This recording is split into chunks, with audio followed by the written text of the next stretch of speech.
estas tribus también habitaban los judíos. Y como digo, desde el punto de vista económico eran los principales en beneficiarse de esto. ¿A qué se dedicaba la población en la ciudad de Meca? Mayoritariamente eran mercaderes, comerciantes y prestamistas.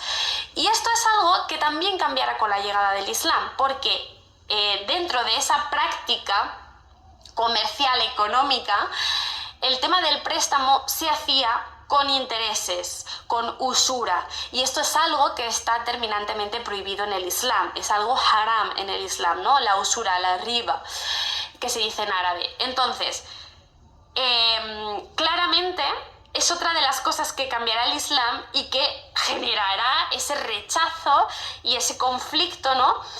Esa tensión, por una razón muy obvia, porque realmente los grandes beneficios se obtenían a partir de estos intereses, ¿no? Cuando alguien solicitaba un préstamo. Y eso, creedme que no ha cambiado. Hoy en día, ¿quiénes se nutren y se aprovechan de la gente? Los bancos. Los bancos, cada vez que vas a pedir un crédito, pues hay un interés de por medio. Esto no está permitido en el Islam. Los musulmanes no podemos a día de hoy, en el presente, ir a un banco y pedir un préstamo para comprar un coche o una moto, porque hay un interés detrás y eso se considera riba, usura. Obviamente la usura se prohíbe porque estamos hablando de algo injusto, estamos hablando de un abuso económico. Y precisamente en estos momentos, antes de que llegase el Islam, hablamos de que el precio se duplicaba e incluso se cuantuplicaba, ¿vale? O sea, era exagerado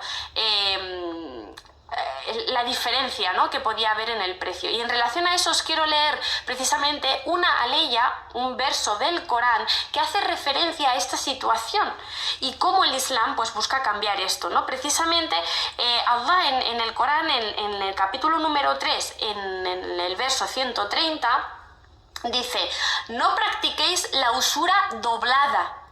Y la usura doblada se refiere a esto, a que el interés era del 200%, del 400% sobre el préstamo inicial, es decir, era una absoluta barbaridad y era una situación muy injusta y muy desfavorable. Obviamente, si tú vas a pedir un crédito, se entiende que estás en una posición vulnerable. Y la usura lo que hace es aprovecharse de esa debilidad que tú tienes para sacarte más y sacar más provecho. Y esto era algo que hacían tanto los árabes como los judíos en la ciudad de Meca, ¿vale? Eso el Islam termina con ello, igual que termina con la esclavitud y tantas otras cosas que tienen que ver con ese beneficio económico. Y de ahí, pues ese rechazo directo a el Islam.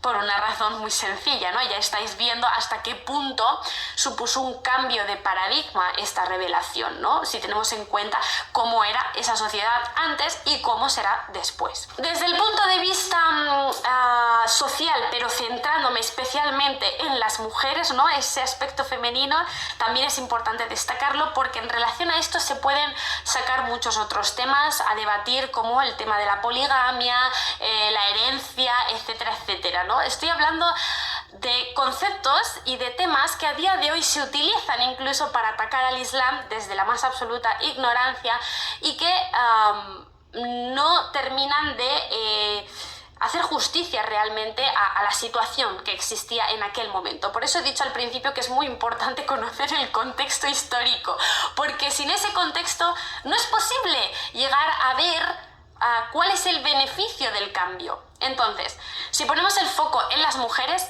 hay que decir que Arabia era una sociedad predominantemente masculina. ¡Qué sorpresa!